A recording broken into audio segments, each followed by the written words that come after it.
Welcome back to അവർ YouTube channel. അപ്പോൾ ഇന്നത്തെ വീഡിയോ എന്താണെന്നുള്ളത് നിങ്ങൾക്ക് തംബ്നെയിൽ കണ്ടപ്പോൾ തന്നെ മനസ്സിലായിട്ടുണ്ടാവും. ഒരു ഷോപ്പിംഗ് ബ്ലോഗാണ് കേട്ടോ. ഞാനൊരു സാധനം തിരഞ്ഞ് 15-16 കടയിൽ കയറിയിട്ടുള്ള ഒരു കുഞ്ഞ് ഷോപ്പിംഗ് ബ്ലോഗാണ്.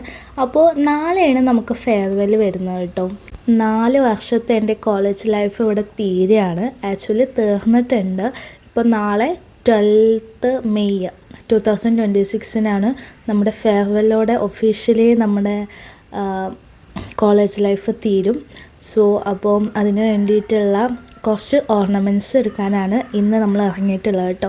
അപ്പോൾ ഞാൻ മാത്രമല്ല, എൻ്റെ ഫ്രണ്ട്സും ഉണ്ട്. ആദ്യം നമ്മളൊരു 5-6 കടയിൽ കയറി. പിന്നെ അവിടെ തൊട്ടടുത്തുള്ള തൃശ്ശൂർ എക്സിബിഷൻ നടക്കുന്നുണ്ട്. അപ്പോൾ ഇതുവരെ നമ്മൾ കണ്ടിട്ടില്ല. കഴിഞ്ഞ 3 വർഷവും നമ്മൾ പോയിട്ടുണ്ടായിരുന്നു എക്സിബിഷൻ കാണാൻ വേണ്ടി ഫ്രണ്ട്സിൻ്റെ കൂടെ. പക്ഷേ ഈ പ്രാവശ്യം പോയിട്ടുണ്ടായിരുന്നില്ല കേട്ടോ. അപ്പോൾ നമ്മൾ എക്സിബിഷനിലും പോയിട്ട് കുറച്ച് വളകൾ നോക്കിയിട്ടുണ്ടായിരുന്നു, അതേപോലെ തന്നെ ചെരുപ്പ് നോക്കിയിട്ടുണ്ടായിരുന്നു. എനിക്കിഷ്ടമായില്ല. പിന്നെ എൻ്റെ ഫ്രണ്ട് കുറച്ച് കാറിൻ്റെ ക്രേസ് ഉള്ള ഒരാളാണ്. അപ്പോൾ ഇതേപോലെ വോൾ പോസ്റ്റേഴ്സൊക്കെ മേടിച്ചിട്ടുണ്ടായിരുന്നു. അങ്ങനെ നടന്ന് നമുക്ക് വിശക്കാൻ തുടങ്ങിയപ്പോൾ നമ്മൾ അതിൻ്റെ ഉള്ളിൽ തന്നെ, എക്സിബിഷൻ്റെ ഉള്ളിൽ തന്നെ ബജിക്കട ഉണ്ടായിരുന്നു. അവിടെ പോയിട്ട് നമ്മൾ കോളിഫ്ലവർ ഫ്രൈ ആണ് കേട്ടോ കഴിച്ചിട്ടുണ്ടായിരുന്നു. അടിപൊളി സാധനമായിരുന്നു. പിന്നെ നമ്മൾ വിചാരിച്ചു ജെയിൻറ്റ് വീലിൽ കയറാം, ഒരു റൈഡിലൊക്കെ കയറാമെന്ന് വിചാരിച്ചു. പക്ഷേ ജെയിൻറ്റ് വീലിൽ നമ്മൾ കയറിയപ്പോൾ തന്നെ അതെന്ത് ചെയ്തിട്ടുണ്ടായിരുന്നു, എടുത്തിട്ടുണ്ട്. അപ്പോൾ നമുക്ക് വെയിറ്റ് ചെയ്യാൻ സമയമില്ലാത്തതുകൊണ്ട് ഞങ്ങൾ വഞ്ചിയിലാണ് കയറിയിട്ടുണ്ടായിരുന്നത്.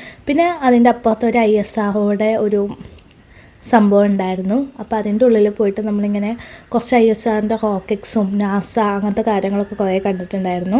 ഞങ്ങൾ ഞായറാഴ്ചയാണ് ആക്ച്വലി പോയിട്ടുണ്ടായിരുന്നു കേട്ടോ ഷോപ്പിങ്ങിനായിട്ട് ഇറങ്ങിയിട്ടുള്ളത്. അതുകൊണ്ട് തന്നെ തൃശ്ശൂർ പൂരം എക്സിബിഷനിലൊക്കെ നല്ല തിരക്കായിരുന്നു, റൗണ്ടിലും നല്ല തിരക്കായിരുന്നു കേട്ടോ. കാല് കുത്താൻ പോലും സ്ഥലം ഉണ്ടായിരുന്നില്ല, നല്ല തിരക്കാന്ന് അത്രയും നമ്മൾ ഒട്ടും പ്രതീക്ഷിച്ചില്ല. പിന്നെ നമ്മൾ എക്സിബിഷൻ കഴിഞ്ഞിട്ട് വീണ്ടും റൗണ്ടിൽ കുറച്ച് കടകളിൽ കയറി. ആദ്യം നമ്മൾ പോയ ചെരുപ്പ് എടുക്കാനാട്ടോ. ഈ ഒരു വൈറ്റ് കളർ ചെരുപ്പ് എടുത്തു. പിന്നെ കുറേ കടകൾ നമ്മൾ കയറിയിട്ടുണ്ടായിരുന്നു. ഫോട്ടോ വീഡിയോ എടുക്കാൻ മറന്നു, കാരണം എവിടെ കയറിയിട്ടും എനിക്ക് മാച്ച് ആയിട്ടുള്ള വള കിട്ടുന്നില്ല, ഞാൻ ഉദ്ദേശിച്ച ആ വള കിട്ടുന്നില്ല. പിന്നെ നമ്മളത് എന്ത് ചെയ്തു, ഒരു കടയിൽ കയറിയിട്ട് നമുക്ക് കിട്ടിയിട്ടുണ്ടായിരുന്നു, ലാസ്റ്റ് കടയിൽ കയറിയിട്ട്. പിന്നെ അപ്പുറത്ത് തന്നെ നെഹദി ഉള്ളതുകൊണ്ട് നമ്മൾ നെഹദിയിൽ പോയിട്ട് മന്തിയൊക്കെ കഴിച്ചിട്ട് നേരെ തിരിച്ച് നമ്മൾ ഹോസ്റ്റലിലെത്തിട്ടോ.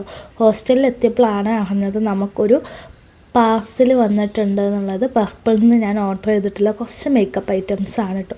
അപ്പോൾ അതും വന്നിട്ടുണ്ടെന്ന് പറഞ്ഞു. ആക്ച്വലി എനിക്ക് ഞാൻ ഉദ്ദേശിച്ച സാധനം കിട്ടിയിട്ടുണ്ടായിരുന്നു. പക്ഷെ ഒരു കുറേ കടകളിൽ കയറിയിട്ടുണ്ട്. ഇങ്ങനത്തെ ടൈപ്പ് വളയാണ് ഞാൻ, ഈ ലോക്ക് ചെയ്യുന്ന ടൈപ്പ് വളയാണ് ഞാൻ ഉദ്ദേശിച്ച് നടന്നിട്ടുണ്ടായിരുന്നത്.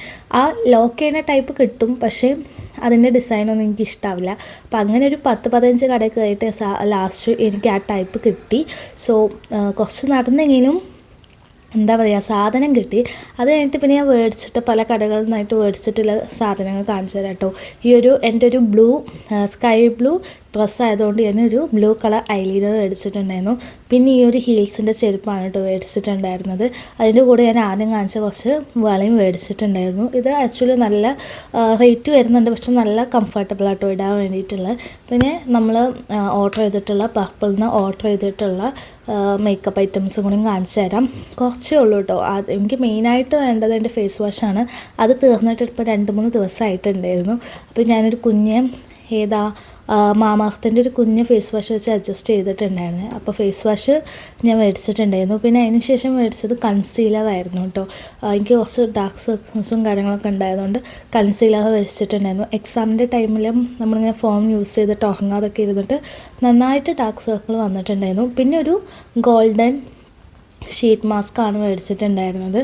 സ്കിൻ റേഡിയൻസ് എന്ന് പറഞ്ഞാൽ അടിപൊളി ഷീറ്റ് മാസ്ക് കേട്ടോ. ഞാൻ പ്രമോഷനൊന്നുമല്ല, ഞാൻ റെക്കമെൻഡ് ചെയ്യും. അടിപൊളി സാധനമാണ്, എനിക്ക് നല്ല ഗ്ലോ കിട്ടിയിട്ടുണ്ടായിരുന്നു. പിന്നെ ഞാൻ മേടിച്ചിട്ടുണ്ട് ഈ ഒരു ഐ ഷാഡോ പാലറ്റാണ്. അത്യാവശ്യം നല്ല ന്യൂഡ് കളേഴ്സ് ഉണ്ട്, പിന്നെ ഗിൽറ്റൊക്കെ വരുന്ന അടിപൊളി പാലറ്റാണ്. കുറച്ച് നേരം ലോങ് ലാസ്റ്റിംഗ് ഒക്കെ ചെയ്യുന്നുണ്ട് കേട്ടോ. മേക്കപ്പ് ഒന്നും അങ്ങനെ ഒളിച്ച് പോയിട്ടൊന്നുമില്ല. മാൾസിൻ്റെയാണ് ഞാൻ മേടിച്ചിട്ടുണ്ടായിരുന്നത്. 200 സംതിങ് എന്തോ ആണ് റേറ്റ് വരുന്നത്. പിന്നെ ഈ ഒരു മസ്കാരയാണ് മേടിച്ചിട്ടുണ്ടായിരുന്നത് കേട്ടോ, NYBയുടെ. ഇത് അത്യാവശ്യം നല്ല വോളിയം തരുന്നൊരു സംഭവമാണ്. ഇതും 100 സംതിങ് എത്രയോ ആണ്. പിന്നെ NYBയുടെ തന്നെ സ്റ്റോക്ക് ക്രീമാണ് വെച്ചിട്ടുണ്ടായിരുന്നത്. ഹൈലൈറ്ററായിട്ട് കുറച്ചൊരു ഗ്ലോയൊക്കെ കിട്ടാൻ വേണ്ടിയിട്ട് ഞാനതും മേടിച്ചിട്ടുണ്ടായിരുന്നു. അപ്പോൾ ഇതൊക്കെയാണ് നമ്മുടെ മേക്കപ്പ് ഐറ്റംസ് ആയിട്ട് മേടിച്ചിട്ടുണ്ടായിരുന്നത്.